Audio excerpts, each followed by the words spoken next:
السلام عليكم ورحمة الله وبركاته. أعزائي وعزيزاتي الكرام، على بركة الله نبدأ الحلقة 48 من كتاب طبق الزواج الناجح لزوجي حامد عباس رحمه الله. واليوم إن شاء الله أتكلم عن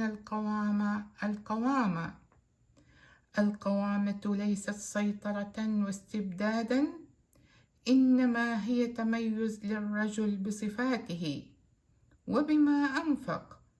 ومفهوم الإنفاق الآن اختلف، فالمرأة أصبح لها دخل وتنفق من حر مالها وجهدها على المنزل، بل وهناك حالات يعيش رجال بكامل أهليتهم عالة على الزوجة، أي أنهم لا يعملون على الإطلاق بحجة من الحجج، أو يعملون بشكل متقطع، أو لا يريدون أن يعملوا من الأساس، فراتب الزوجة يكفي ويزيد.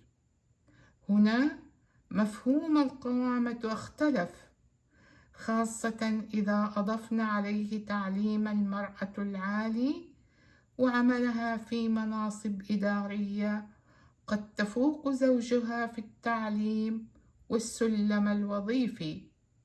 فهل يظل الرجل متمسكا بالسيطرة والاستبداد التي هي ليست من مبادئ الإسلام بكل تأكيد، أم يحاول أن يبني شراكة واقعية مع زوجته لتسير مركبة الحياة بسلام مع تغيير ظروف الحياة وآلياتها؟